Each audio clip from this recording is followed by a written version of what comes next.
haere mai, and welcome to the Maxim Institute podcast. My name is Jason, and I'm the Communications Manager at Maxim Institute. We've been through 2 difficult years dealing with COVID-19, and now we're seeing the economic effects.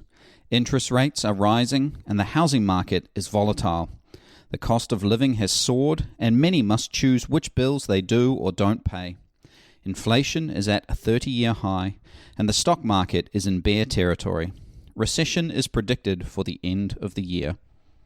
How long might this uncertainty last? What impact do global trends have?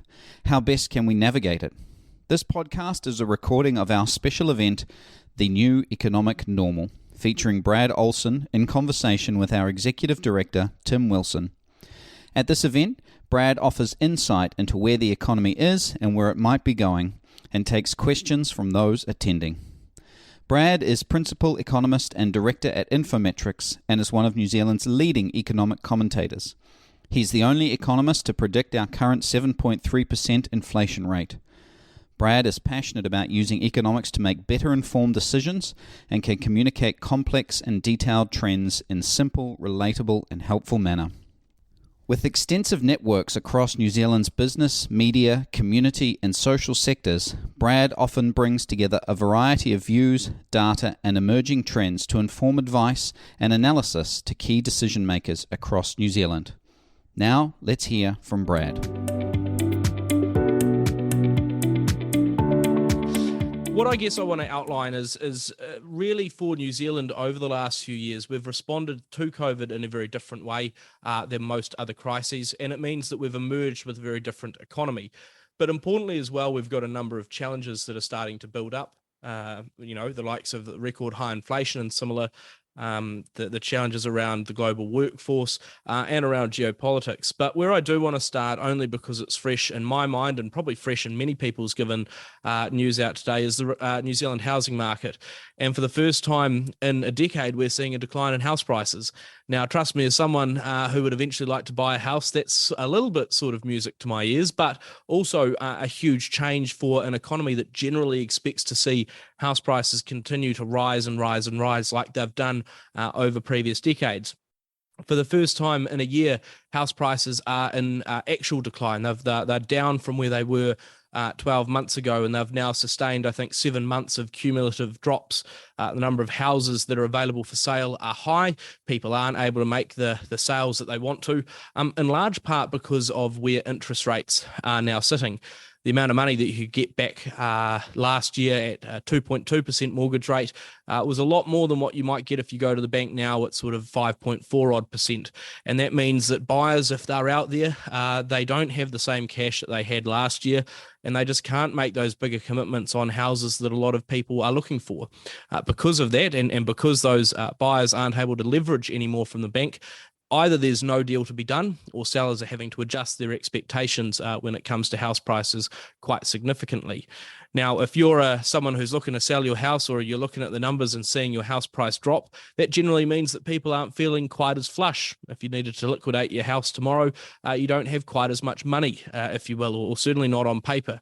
And so we're starting to see the ramifications there with high inflation and high interest rates starting to bite when it comes to consumer spending, down 0.2% in July. And so after 2.5 years of a really strong response really in the economy, but really coming through from the sugar hit forced on us by government, we now find ourselves in a much more uncomfortable economic position with the pandemic still raging, but other factors starting to hit us. The major one in my mind, and the major challenge that New Zealand faces over the next 2 to 3 years in the short term, is around inflation. Because it does have such huge implications for people's lives and for how much people are able and willing to spend. But we know as well that it's not something that New Zealanders or the rest of the world is particularly well versed in. In fact, at university, I think I was lucky to spend 2 weeks as a training economist to understand what inflation was all about. We were told that was the beast that we killed back in the 70s and 80s, and there was no need to be too worried about it anymore because it was gone. Well, it has very much risen back, and it's now, in my mind, one of the greatest economic challenges that we face. The last time inflation was this high, back in the early 1990s, Not only was I not even born, but my parents had only just started dating. So it's been a while when it comes to inflation. And I think the real challenge that we face there is that as much as we talk about the likes of 7.3% and similar, the distributional impacts that inflation has on your average Kiwi household is incredibly damaging. We know that the average household over the last 12 months is seeing price increases of anywhere between $70 and $250 extra a week just for the essentials. At the same time, the average New Zealand households also only earned an extra $90 a week before tax. And so the ability to actually make ends meet, particularly for those who are already doing it tough when it comes to filling up the car and getting to work and school, to just putting the basics on the table and making sure there's a safe, comfortable roof above people's heads, all of that is now very much struggle street for a number of Kiwis that haven't been in that position before. So we have some real difficulties there where effectively we're trying to do this much work, but we've got this many people and that much resource. And that gap is inflationary. We're paying a lot more for a lot less. That bang for buck has gone down considerably. And the difficulties as we see it is that there are some in society, like myself included, who are not going to comfortably go through it, but we can adjust our spending. I don't have to go out, for that dinner on the weekend with friends. I can choose not to drive out to the beach, for a swim on the weekend. There are families, though, who are, living hand to mouth. They have to work as hard as possible just to barely make ends meet, and things have become so much more difficult. And it sort of speaks to the difficulty I think we're going to have this year as an economy about how do we grow when realistically every dollar we're adding back into the economy isn't giving us $1 of growth or $1 of additional spending. It's giving us a bunch more inflation and pressure on an economy that's already stretched. I say that because we know there are big changes as well that have come through for the New Zealand labour market. The differences in recent times very much around COVID-19 and the fact that, sick leave doesn't really cut it anymore. Even if you're lucky to get 10 days, well, if 7 of those odd are taken up with COVID isolation, you only have to be hit with the flu once and that's you gone for the year. We know because of that, 100,000 New Zealanders each and every day have been unable to go to work with COVID or who are isolating. And in fact, when you add in the flu and all the other seasonal illnesses, we know that the number of New Zealanders off work because they're sick has increased 40% from a year before. So the disruptions that provides to an economy that, again, is already bursting at the seams is enormous. And this plays out at a very practical level. I was talking to a business the other day. They, have got 40, 50 staff. Consistently, a quarter of their team each and every day is not able to perform. And that means when they're eventually able to fill their order for their client, a good 4-5 weeks late, and they're trying to get it to the transport company to move it out to where the client is. Well, the transport company's team are also sick, and so the delays continue to push on. And again, it's an economy at the moment which is under a huge amount of stress. It comes at a time that we want to do a lot more work, but we're seeing some real changes in where people are doing work and what sort of work they're doing. In fact, the fact that we can do this on a Zoom call tonight means that people are thinking about operating in different ways. If I was doing this in Wellington, I'd be set up on my ironing board, wearing probably, just some shorts or something underneath, because we're all able to operate in that different way. In fact, I could go back home or be in a camper van somewhere out in the middle of the Wairarapa as long as I've got internet coverage. And so the way that New Zealanders are working, when and where we're working, has changed considerably. And because of it, also where New Zealanders are locating themselves has shifted. In fact, by our estimates, the working from home push that we've seen through COVID-19 has probably accelerated the number of people who are not going into the office by about 8 years from where it was otherwise. And because of that, we're seeing people who are not focusing as much on our urban centres. Our CBDs across the country are not in the same position. There's not as much spending because there's not as many people. Now, that gives some great opportunities to New Zealand's regional areas. We've seen a huge push into the provinces. And in fact, last year, for the first time in probably 200 years, Auckland's population declined rather than grew. And we saw a lot more people starting to head into those provincial areas. That's a challenge, though, as well, when as good as this is, as good as and fun as it is to talk to you, via a microphone and a camera, all day, every day is a very isolating experience. We're not having the same social interactions that New Zealanders are accustomed to. We're not able to get some of the same gains of being in the office to spitball ideas and get things going. And of course, those opportunities for flexible work aren't available to everyone. They're great if you want to operate from an office environment, but I'm yet to be able to order a pie and a coffee via a Zoom call. So that challenge is difficult. Wider than that, though, the ability to work wherever and whenever you want is being taken a little bit too seriously by some people, meaning that New Zealand, for the first time in a generation, is seeing a brain drain. I think numbers out today suggesting over 11,000 more people left New Zealand in the last 12 months than came in, with half of that being just 20 to 29-year-olds. And so it's New Zealand's young talent that we're losing. Some of that makes sense. We know that there was going to be a lot of pent-up demand for people wanting to go on the OE and wanting to think about new opportunities after 2.5 years of a pandemic. They didn't leave over those last 2.5 years because, well, why would you? Fortress New Zealand was a fantastic way and a fantastic place to live out the pandemic while it was raging. But now that borders have reopened, we've started to look further afield. The worry at the moment actually is when we look through the numbers, there's a slightly more normal number of New Zealanders leaving the country. That's to be expected. It's just that we're not able to bring anyone in. So we always have a brain drain, but we normally have a brain gain to offset it. That brain gain is no more. And it really does reinforce that at a time when we want more workers, when we've got a lot of people off sick, when we're struggling to even achieve current work, let alone thinking about growth, that the fact that we can't attract people into New Zealand and we've had to resort to Shortland Street as our method of trying to encourage nurses into the sector, well, we've got some challenges coming through. Part of that makes sense. We reopened later than most of the rest of the world. Everyone else got the hop on us, got talent quicker than we could. But New Zealand's also sent a very strong message in recent times that we don't want people from overseas to come in. We want to go it alone. And that story and view has been taken up strongly globally for people going, well, I won't even think about you anymore. And the difficulty then means that instead of, I think, 3,500 different visa introductions that the government was expecting over the first month of reopened borders, they've had less than, I think, only a few hundred. And so that difficulty of how do we resource ourselves as an economy, how do we actually provide those opportunities is immense. That's not to say that we don't have any talent left in New Zealand. It's that we aren't or haven't been able to fully connect people.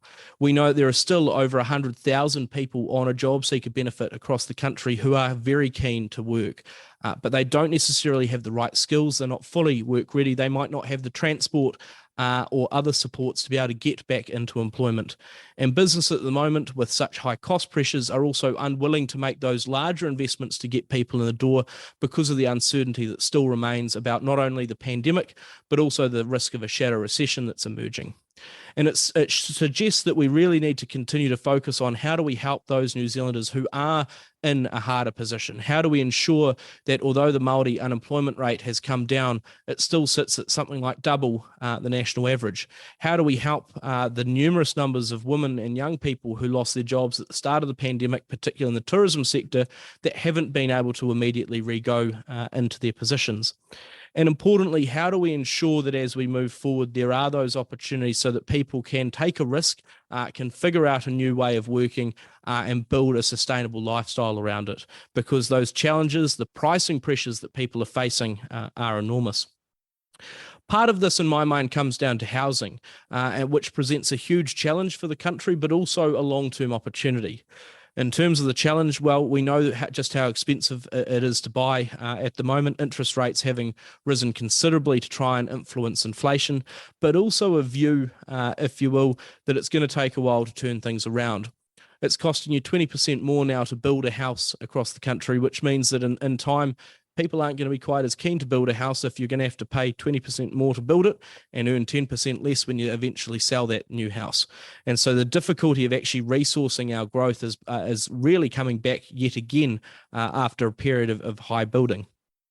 We know, though, that even with greater levels of house prices dropping at the moment, the incredible build-up in recent times still puts housing out of reach of many. In fact, even by the lowest point that house prices are expected to get to in 2023, Treasury expects that house prices will still be 32% higher than pre-pandemic levels. At the same time, inflation will have increased 17%, people's wages 18%. Wherever you were at the start of 2022, you will have taken one step forward with your income and taken that same step backwards with inflation. The house has still taken two more further steps ahead. And so the difficulties we see there are enormous. Again, though, the difficulty or the challenge is probably more so in the 26-odd thousand New Zealand households who can't put a roof over their head.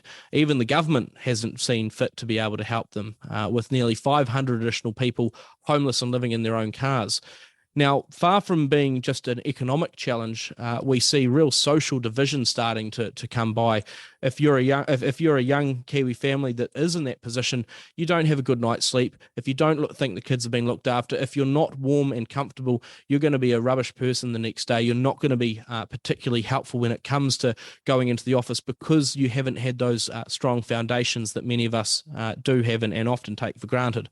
And so my worry looking forward is that people who are in that position, we really are still missing out in terms of what we're doing to help them.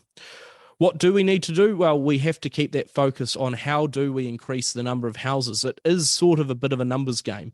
If we've got 26,000 people who need a house, we obviously don't have enough of them, otherwise they would have been put somewhere.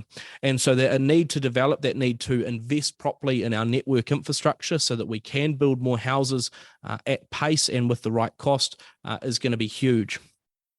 The other worry, and I guess the broader challenge for New Zealand, but also an increasing opportunity out of necessity, is if we zoom out for a moment, the New Zealand economy, as strong as it is and as important as the team of 5 million have been over the last few years, we pale in comparison to the team of 8 billion across the world.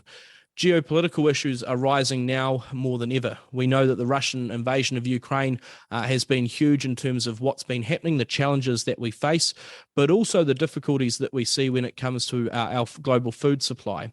And what we see, as much as we focused on oil prices at over the last few months, one of the real crises has come about in food oil prices.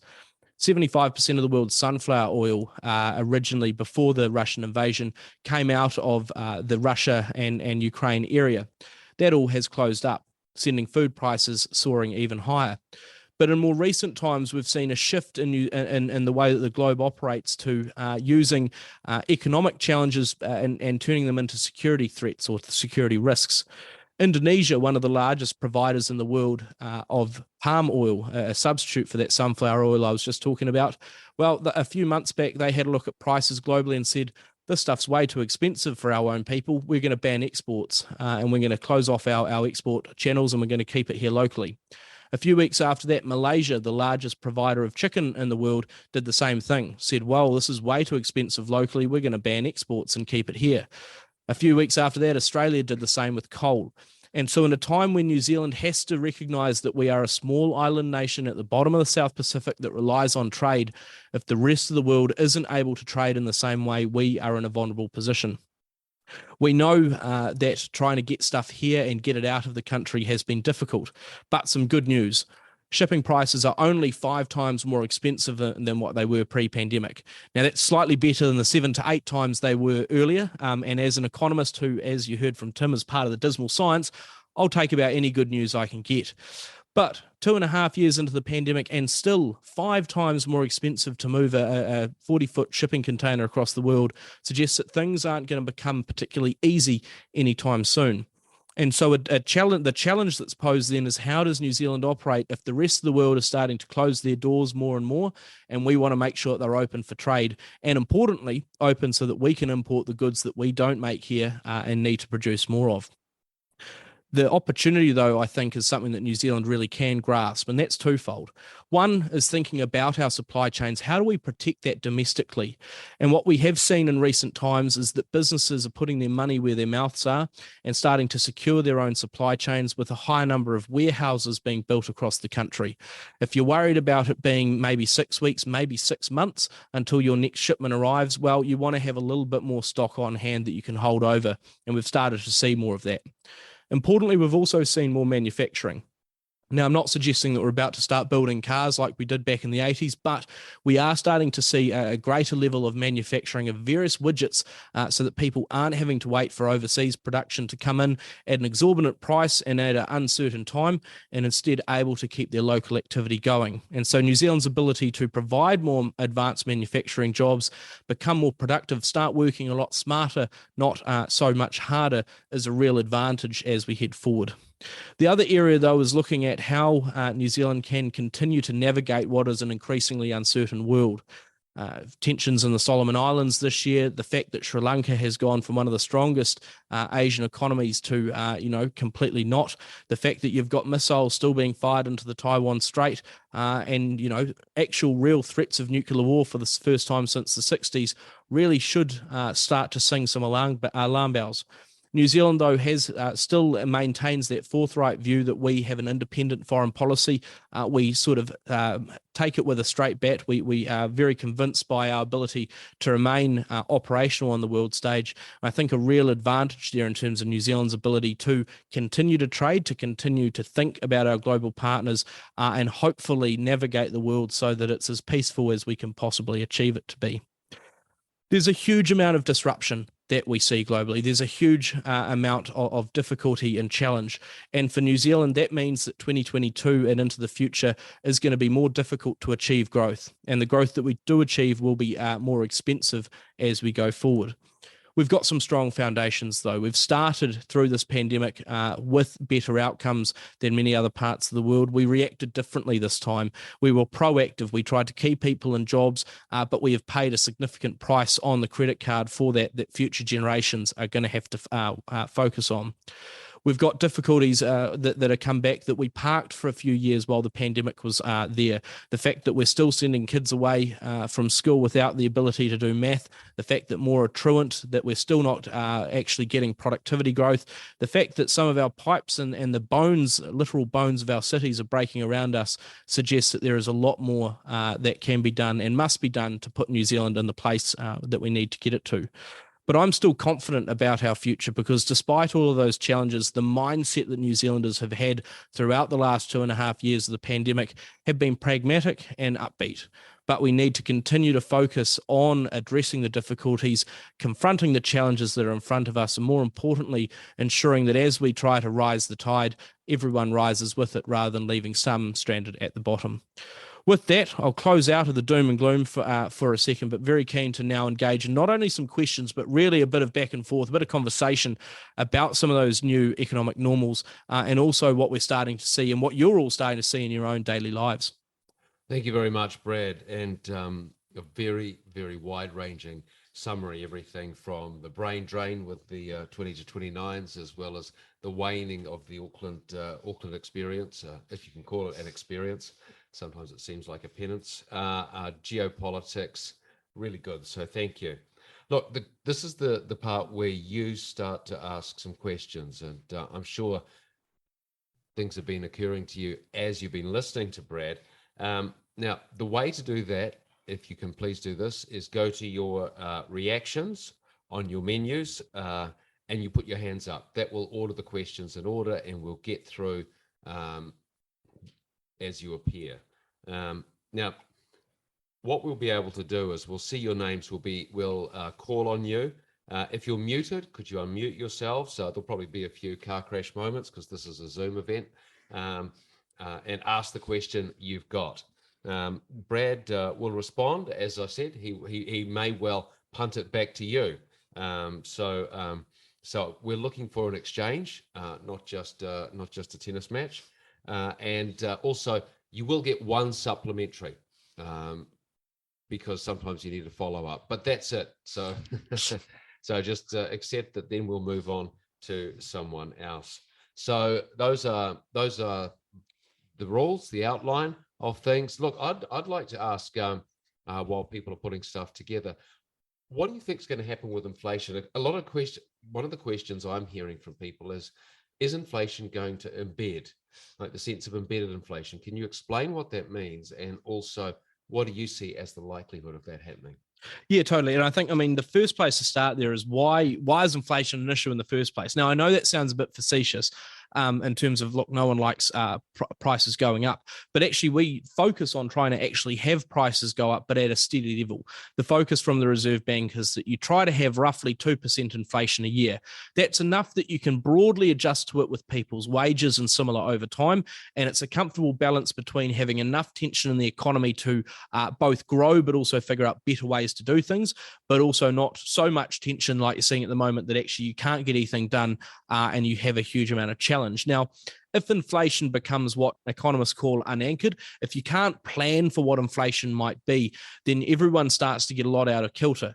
Because what will often happen is that if you know that, or if you expect that prices are going to continue to rapidly increase at 6-7% a year, you're not going to wait around to spend. You're going to spend as much as you can now, because if you buy something later on, it's going to be more expensive. Now, that adds to the amount of demand pressure in the economy. And at a time when we can't even do our current lot of work, if everyone starts to pour to the shops even more, you have some real difficulties.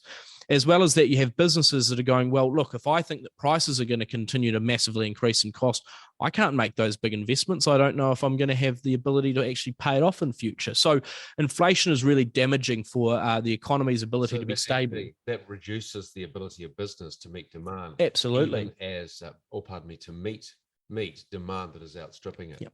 Yep. And just to actually answer your question, but I think that's an important starter in terms of what we are worried about at the moment is that even though you've got oil prices that are coming back, the very high level of inflation in the economy is sort of a bit self-fulfilling. Once you see inflation go high, you expect it to remain high for a while. People are asking for wage rises of inflation levels. That means that your business is having to absorb a 7% odd wage increase. They have to pass that on at some point.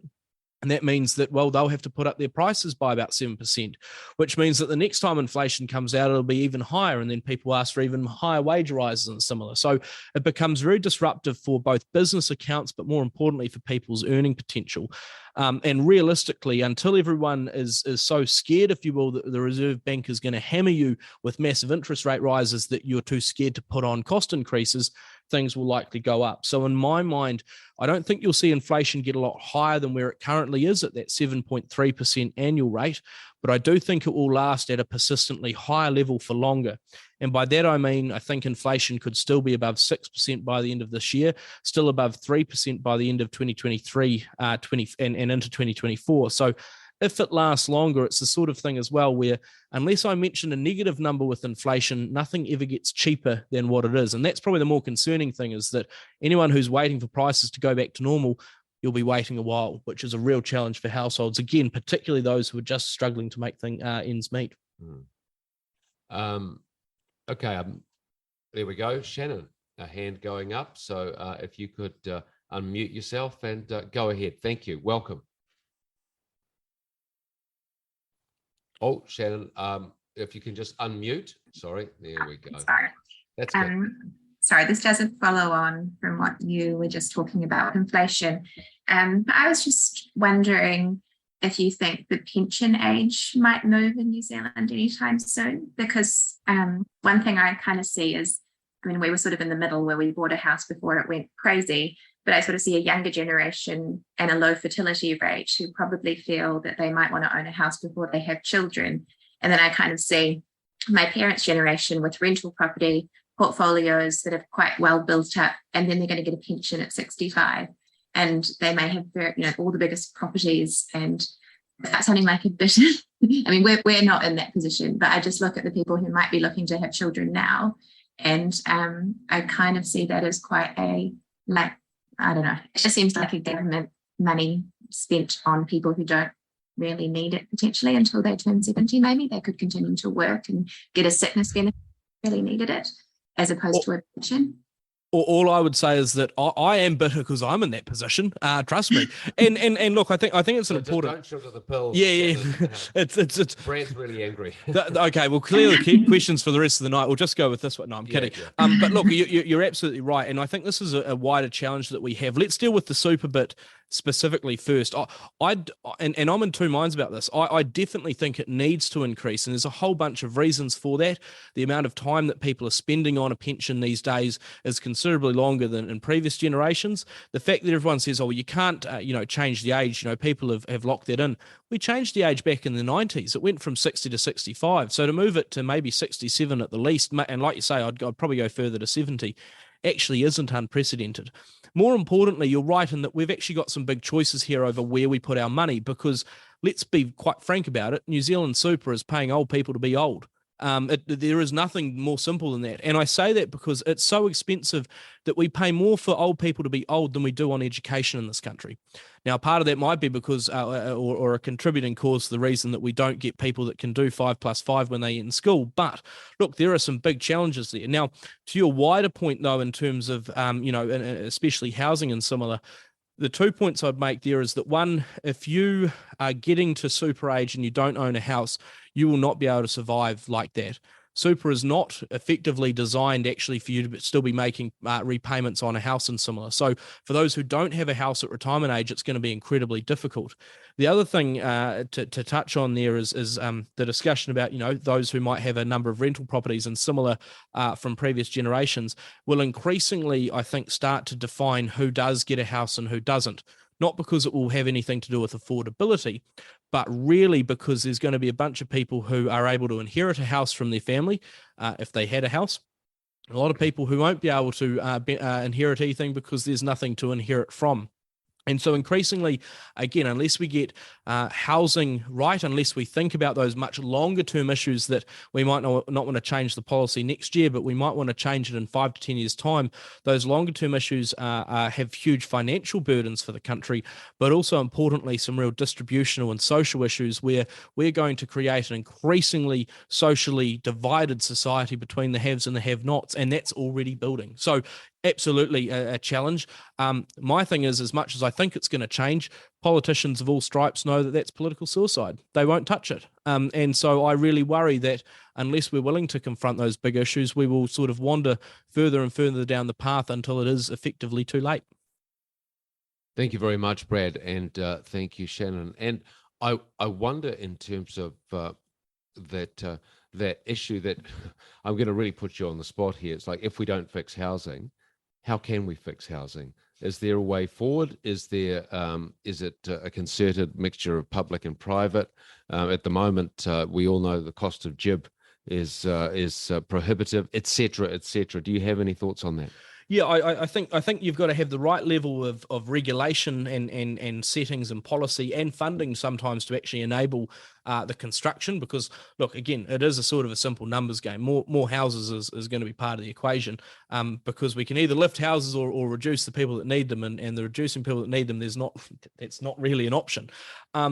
And I say that because in my mind, there's 2 or 3 major bits there. One is around the various regulations and similar.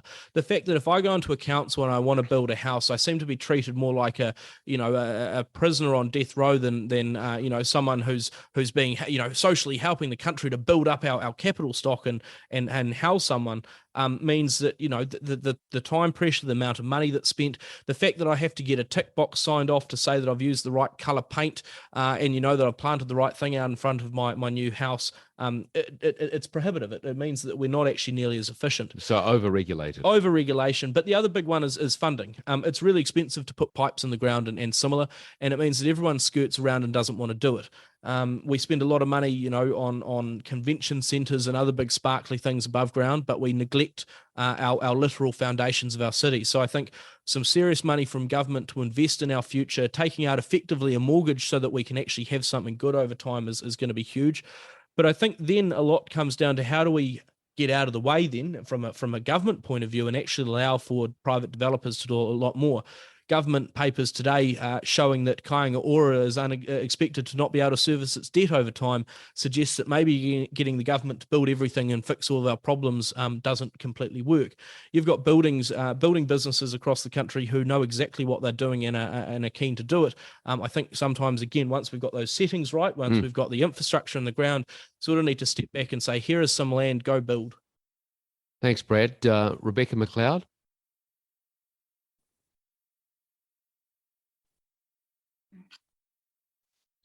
Thanks, Brad. My question was, why do you think that the inflation rate is not likely to go higher than it currently is at 7.3%?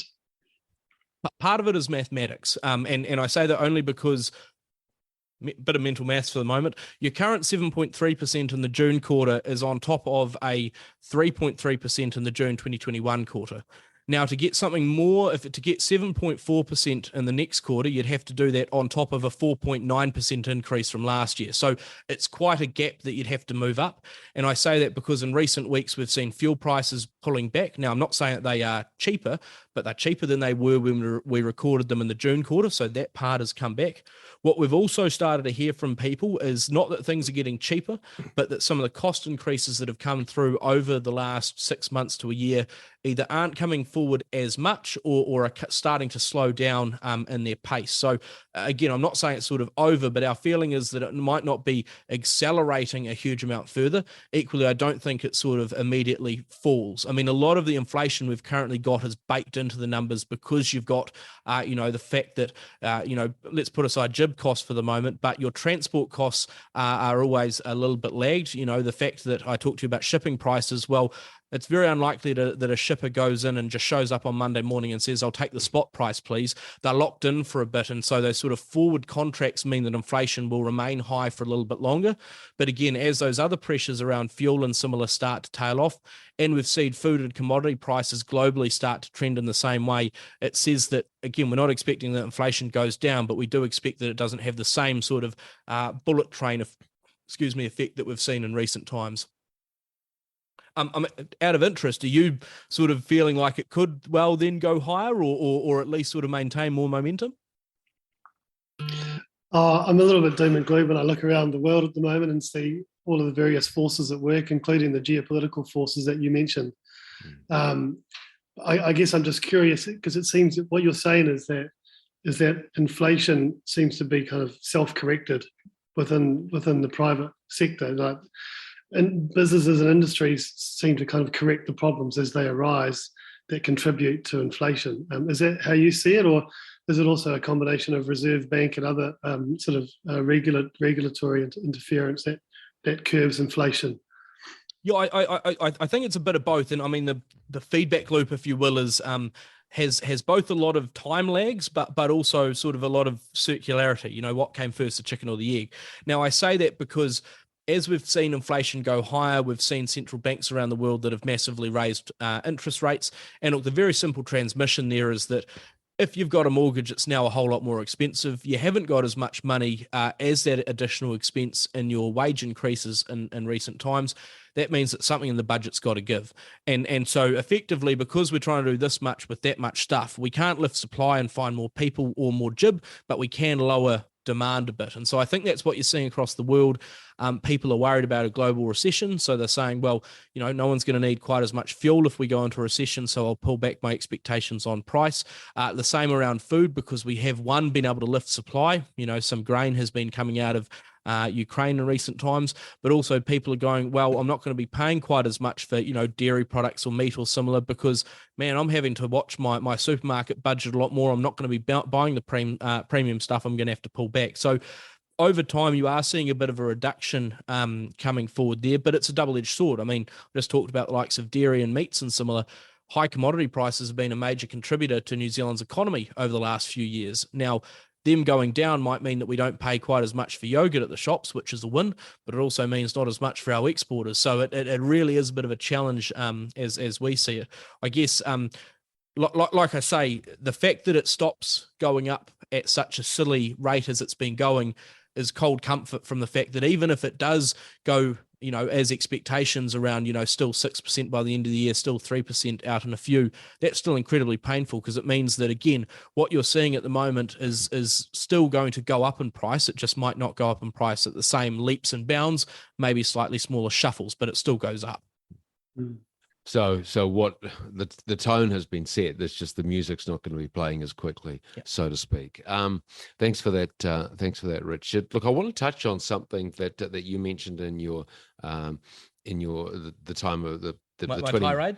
Yes, your ranting peroration, which was the brain drain, and we've been doing this series of lectures throughout the Upper North Island. And there was a great question in Hamilton asked by someone late 20s, early 30s, just bought a house, talking about the brain drain, and she said to you, "Why should I stay in New Zealand?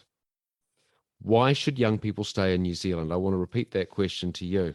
And look, I'll give you the same answer that I broadly gave in Hamilton, which is I seriously don't know. I don't know what we're putting in front of people that contributes a strong enough response. Is it a house that now costs me 10 times my income, and that I'll have to spend a third of my income each and every year for the next 25 years paying off?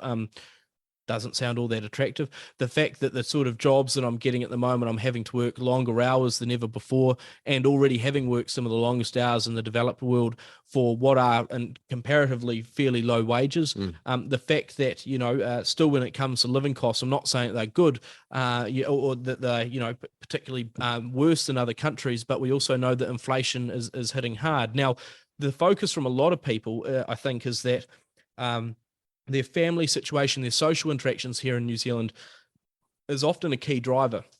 And I think what will be different this time around is that I don't think there is any way in the short term to provide a convincing argument for why young people should stay. My greater concern is that I don't know if we can provide a convincing argument either, though, about why they should come back. And that, I think, is again, one of the greatest challenges, but also biggest opportunities for the country, is that as people are leaving overseas, as they're, developing new work skills, greater international connections, and a different way of working, how do we say to them, come back to New Zealand, have your time overseas, but bring your skills back. We want them. We want to provide, the strong lifestyle opportunities, the social and family interactions that you can have. But I don't see that to be nearly as strong as what we've had it before. I would submit that that there is a civic and public culture here that is less corrosive than in the larger, more thrilling metropolitan areas of the world. But we need to be able to make an economic value proposition that people can have a flourishing life here as well. And people may return for sentimental reasons, but they'll be disgruntled if their living standard is not improving. Absolutely. I think that's as they have kids, etc., etc. Yes, Marcus. Brad, hi Tim. Brad, I wanted to ask you about the comment you made that getting back to inflation, that you only learned about it for 2 weeks at university, and that they thought that it was dead in the 70s and 80s.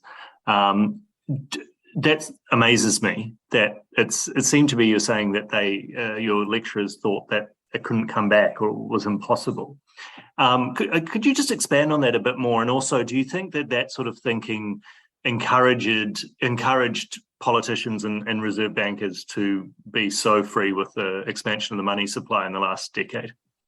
Yeah, I think part of it is to that last point is because we've sort of forgotten the lessons of how painful inflation has been. Now, some people are very aware of it, but I don't think it's something that we actually have kept in focus as much.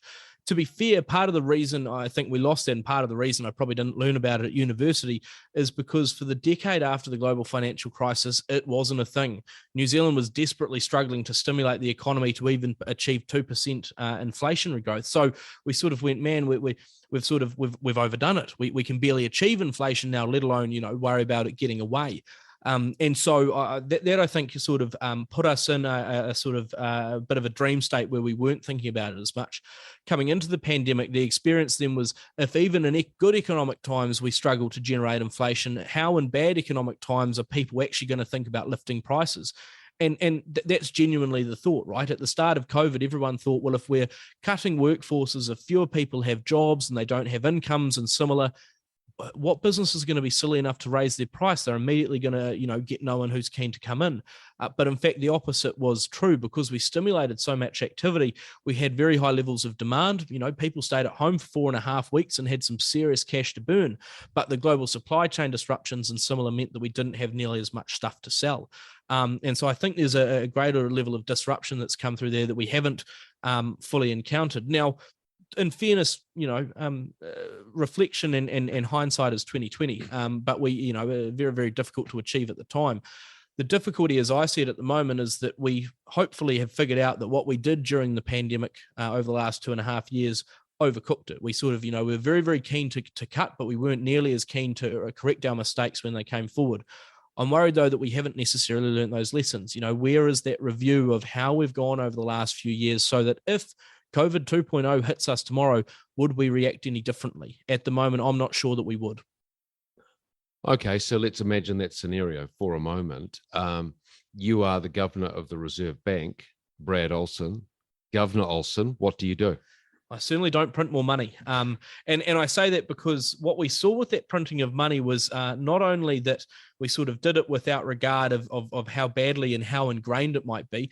Again, we printed $65-70 billion of cash over the course of a year and a bit. We'll be paying that off probably for the next 30. So it's very, very easy to load the credit card, incredibly difficult to pay off. Did we print too much, you believe? Absolutely. By what percentage? Oh, probably 90% or so. And I say that because you look at what effect it had on the markets, and I don't necessarily think it had as much of an effect as people wanted. Now, there's two bits to printing money. One is that you want to have enough stability in the markets that they don't gum up. So back on, I think it was something like the 25th it was the 18th of March or something. Markets were dysfunctional. No one was bidding. No one was selling. The markets were in a screwed up position. And so the bank, as they do and have done a number of times, they buy a few things. They just sort of put a little bit more money in the system. But we're talking $5 notes rather than, $100 notes at that point. And so I think you've got to do that ungumming. But then further than that, the fact that of that $65 or so billion that we've printed, we've already got a mark-to-market loss of $7 billion. $7 billion could buy us a lot. And so I think we've got to be a lot more careful about that. In fairness, if we had the same circumstances and without any other thinking, I probably would have cut the official cash rate as much as the Reserve Bank did. But importantly, if I'm willing to be gung-ho on the down, and I would have been, I also would have looked at inflation getting out of control last year and been a bit more gung-ho on the upside. And I remember in August last year calling for the Reserve Bank to raise the official cash rate by 50 basis points. We could see it starting to build, and we said it each and every month, all the way up until April this year when the Reserve Bank finally pulled the trigger. So again, I'm more than happy to go hard and go early, but you go hard and go early on both the down and the up, and you can't be choosy about which one. You may get another term. Okay. Yeah, you've signed up. Shannon, you're supplementary. Oh yeah, sorry. Am I allowed another question? Yeah, that's fine. I was just making a comment. I don't know if it's a valid one or not. Just thinking about low productivity because of sickness. I imagine that might be among especially employees who actually do things like make things or pack orders. I just wonder if that's going to be an ongoing problem because we've really changed our culture of sickness. I was just discussing it with my daughter's swim teacher. And I said, I'm sorry, she can't come for the second week in a row. She's got a slight cough. And she said, isn't it funny? We used to always have kids with a slight cough and they still came. And I just feel that you're so judged now for having, like, oh, will she cough even once in the day? Will she better miss, whatever it is? And I can just see that that's a great excuse for employees as well, who don't actually would quite like to have a day off. And I just wonder how long it's going to go on with a low productivity because you have half your staff gone, especially if maybe they've not got the best work ethic. Hopefully most people do, but if you did have a staff which would like to be off, it could be a really sort of an ongoing issue potentially. Yeah, no, absolutely. And look, you're right. I mean, your explanation, of the swim teacher and similar is very on message because look, as someone that went down with bronchitis hard a few weeks back, I looked like a leopard just about anywhere I went. It really was. What's this guy doing? How's he allowed out of the house? Why isn't he in a biosuit? And I mean, I was testing for COVID just about every, second hour to make sure I wasn't infectious. But you're right, back in the day, I'd just about have to be on an ambulance stretcher before you take me out of the office sort of thing. So things have changed around. I think the difficulty at the moment is... It's a great time to be a hypochondriac. Yeah. Say they're in their ascendancy. I hope those people have a fair bit of sick leave though, because this I think is going to be the challenge is that what interests me is that you do have a lot more people that are having to take their healthcare a lot more seriously and sort of operate in a very different way because of, the changing social focus that we have. And so that will definitely harm productivity because you just don't have people to keep momentum up. The example I gave before of, having something like 10 out of your 40 workforce each and every day, you just can't do things nearly as fast. And so that is disruptive, and the flow-on effects, I think, are even harder because, again, by the time you don't complete your deadline, means the next person along the chain also has to reset their deadline, and they've got other work to do as well, and so on and so forth. The greater risk, I think, though, is that we know that because there's so much work to go on in the economy, people have been working really hard to try and keep it going. Now, at the start of this year, despite there being at the peak of Omicron, 300,000 New Zealanders having to be at home isolating or as close household contacts, the total number of hours worked across the entire economy was just 0.2% below normal. And what we saw was basically for every one person that was off sick or doing not a lot at home, you had a lot of people that were putting in a much, much larger number of hours to try and keep things going. Now, you can only burn the candle at both ends for so long before the candle was no more. And I think what I'm worried about there is the fact that if you've got a bunch of people that are off sick and if you're working your current workforce harder to make up for it, those people, if they're not eating and sleeping quite as well because they're working those longer hours, they're actually going to be more susceptible to getting sick and being further disrupted, tired, not nearly as productive, not nearly as engaged over time. So there's a real sort of, burnout risk, I think, that emerges.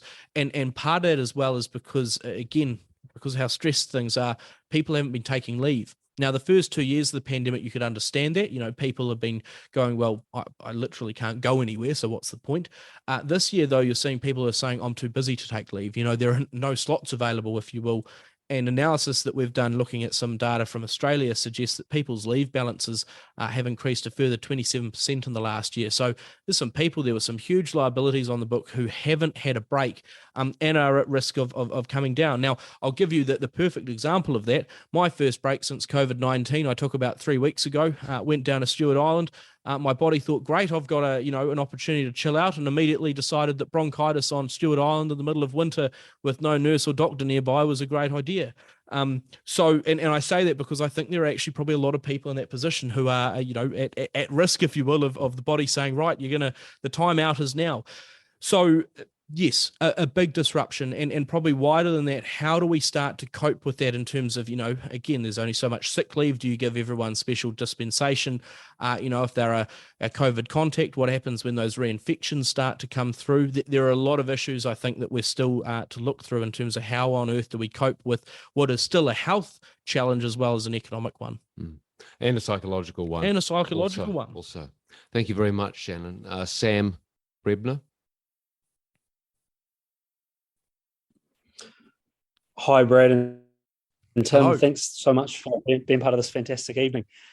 With the high cost of living, a lot of families, I think, feel pressure for the parents in those families to either be working multiple jobs or for both parents to be working jobs to keep up with that cost of living.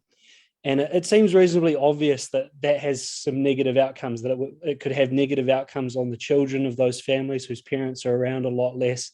And negative outcomes on the quality of life for those parents that are having to work rather than perhaps spend that time in their family. What can New Zealand do to address those problems, to address the negative impacts on the family that our economy is currently having? Yeah, no, it's a really good question, especially because I think to sort of extend the problem a little bit, it's not only, I think, your mum and dad and similar, but increasingly we're hearing more young people who are either not going to school as much or similar, not because they're truant, but because they're going to work because they need to make some money for the family to keep things going. So, that disruption coupled with, like you say, the challenges around parents, particularly with younger children and trying to bring them up, is a huge disadvantage. I sort of think that part of it is around how we the times and hours that we work, because I think let's divorce inflation from it for a second, because that's something that I think we're going to struggle to correct in this specific scenario, that there's a broader way you have to fix inflation, and unfortunately, that's through mortgage rates and similar, in general terms. But I think as well, it's thinking about how do we adjust further the way that we work, so that if people are working, there's also an ability still to do as much of that sort of family interaction as possible.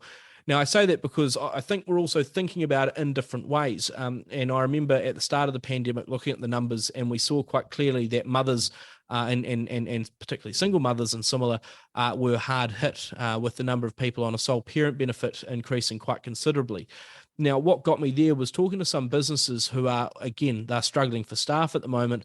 One large food retailing business sort of said, well, what we're doing is we're making sure that there's a different shift schedule. So there's a shift that starts at about sort of 9:30 or so in the morning and ends at about 2:30 or so in the afternoon, so that you can drop the kids at school, go in and work for a few hours, earn money, and then, pick up the kids after school and look after them. So I think there's needs must, and I say that because the reality at the moment is that we can't click our fingers and make inflation go away. But if we can find a better way to balance the need for people to earn more income, but also ensure they have that strong family balance, is important.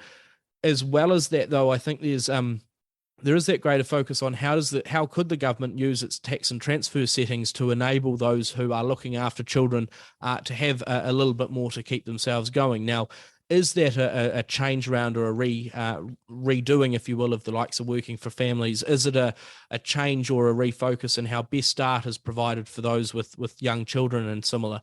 I think given that the government's happy to whack $1 billion on the credit card for fuel tax relief for those who both need it the most and those who don't need it at all, providing a little bit more to those who are, bringing up the future generations of the country can't be a particularly hard exercise for them. So I'd be particularly on board with at least reviewing it. Out of interest, Sam, I mean, it's a sort of hard policy question to come up with on the fly, but I mean, have you got a particular view on what you would do as well? And I'm just interested in terms of keen to crowdsource if there's some good ideas going. Well, I think to speak into a reality for my family where I'm the sole income earner, I'm interested to hear you mention the tax thing, because one of the things in my mind is that my income is taxed at the same rate as the sole income earner for a family, so that my wife is able to stay home with our children as it would be if we were both earning an income. And yes, I mean, certainly if you're going to create opportunities for parents to be spending more time with children, that would strike me as one potential way to do that, to recognize where families are doing that I don't know, perhaps a different tax rate applies. Yeah, I mean, what if I can be so unkind as to jump on the idea and spin it in my own way? I sort of almost see what I'm almost hearing there is like a household tax rate, if you will, rather than just a personal individual income tax rate, which is where having a child and having an offset or something for having children might well be worthwhile, and possibly though trying to adjust it at source. So instead of having to wait till the end of the year, if you will, you have that ability to sort of have it running through the year like you have with working for families. So look, I genuinely think it's not the worst idea I've heard in the world. And like I say, given that, fuel taxes are chucked on the credit card, in fact, it's the sort of thing where, again, that's it's a longer term solution as well, because we're going to encounter these sort of challenges again and again over time, different reasons, but the same outcomes in terms of people under pressure. So I think, there's certainly, leaks to that idea. So I will mull that over in a sense as we go forward. Yeah, well, given that you have now been granted by this assembly a second term as governor of the Reserve Bank, you can absolutely articulate for that. Given that's tax, are you guys willing to make me finance minister sort of thing as well, or have I got to earn that one still? We'll just see how you go with the Reserve Bank gig. Listen, we are coming to the end of the hour, and very mindful that people have other places to be, other things to do. I'd like to just for you to lay out two scenarios for Aotearoa New Zealand. The first, looking into the future, say the next 5 years, the negative scenario. And after that, because Maxim is a hopeful organisation, the positive scenario, given that we have been describing the new economic normal, where could it go negatively, but where could we go positively? Where might the opportunities be? Yeah, and I think, the negative one is looking at all of the challenges that we face and that I've outlined and sort of just watching as they continue to snowball, particularly, and I'll sort of start with the likes of education, that, if we don't correct that in terms of ensuring that young Kiwis across the country have a good level of foundational support, all the way from quality early childhood through to, having the right supports through primary and secondary school. And then importantly, choice and a greater level of targeting when it comes to tertiary education. We know that we need more nurses. We know we need more smart engineers and similar, but we don't seem to be willing to actually make the investments into those industries to produce those better outcomes. We've trained the same number of nurses each and every year for the last decade, and I don't think anyone would argue at the need to do more than that. Don't worry, there's an episode of Shortland Street. Yeah, of course. Yeah, that'll help. So I think education's an important, critical one. I think investing more in infrastructure so that we're actually able to build that scale, that we can move things around faster, that we can work smarter, not harder. Now, that's infrastructure from, your bridges and your, roads and similar, but through to investments in industry so that we can, get machines, if you will, into the right position to do, some of the work that is either risky or costly, and then redeploy people into smarter areas where, they're interacting with people, they're making more expensive widgets that we can then sell at a premium both here and overseas. But the other bit, I guess, is thinking about, how do we get that focus on where New Zealanders are willing to park their cash? Because at the moment, everyone's keen to park it into the housing market. And look, as great as a house is, it doesn't do much day to day. It's great shelter, but in terms of investment, I think we've got a huge amount of success as a country in terms of our ability to trial new businesses and then go forth. And at the moment, I'm worried we're not sort of going into those places. So in my mind, if we sort of continue to recognize that there are challenges, do nothing about them and wait for another generation at some point to look after them, we could well find ourselves, with our pants around our ankles a lot sooner than we think. The more optimistic view, I think, is that we take regard for the fact that not only is the economy changing, but people's social interactions are changing too. Provide some support around that. So how do we get people into, our CBDs and into our cities that aren't purely transactional? If I want to buy something now, I can do it online most of the time, but I can't get that same person-to-person interaction that Tim and I can have here tonight through the screen. And although it's lovely to see you all there virtually, I'd also love to meet you all in person at some point, because trust me, the chat afterwards would be fantastic. I can vouch for that. He's great on screen, but off screen he's even better. That's a ringing endorsement. So I think a lot of it is around recognizing those changes, actually fronting up to them and saying, okay, we need to put the right people in the right places. We need to work on how do we attract people back to New Zealand? What's our value proposition as a country? We've relied on clean and green and similar for a long time, and the fact that we're small and we're able to be nimble. Are we still actually utilizing those, or are they just taglines at the bottom of sort of a old, outdated logo?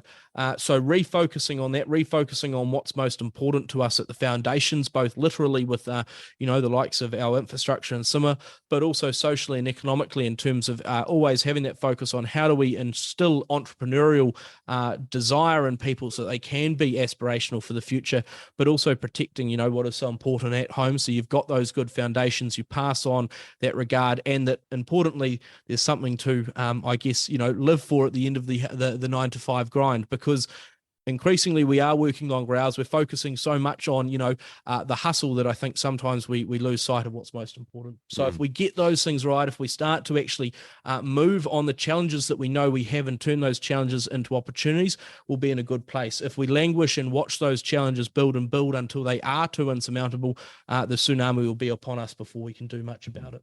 So this is a time to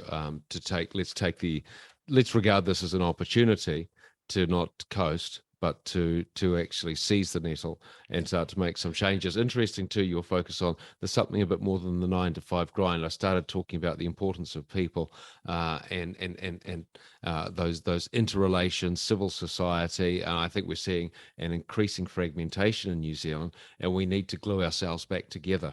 And that's And the only other thing I think is because everyone sort of asks, well, why now? And that's because the perfect time to make change was yesterday, and the second best time is today. The longer we leave it, the harder it becomes, the more entrenched those issues are, and so the more expensive they become. So it really is a fact of, the longer we leave it, the harder things will get, and so the sooner we do it, the easier they'll be.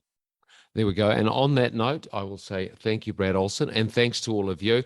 At Maxim, we are intending to podcast this. So if you said something and you have a problem with the fact that you might end up on it's a vocal podcast, there's no visuals. So, I mean, by the way, you all look amazing. I'm just FYI. But if you have an issue, don't hesitate to just note that down in the chat, and we can remove anything that you don't one of your questions. But your questions have certainly all been better than typical podcast standards, so congratulations. Brad, thank you for everything you've brought. I will just note that Brad is also a licensed wedding celebrant, so if you want to stick around and tie the knot, that's fine too. But if not, we'll say ka kite from Maxim, and thank you for joining. Good evening. Thanks for listening to the Maxim Institute podcast. If you'd like to hear more from us and keep up with the rest of our research and analysis of politics and policy in New Zealand, you can sign up on the homepage of our website to get our monthly forum email and invitations to future Maxim Institute events. You can search and subscribe to us on Apple Podcasts, Stitcher, or wherever you get your podcasts. From the team at Maxim, mā te wā. Goodbye for now.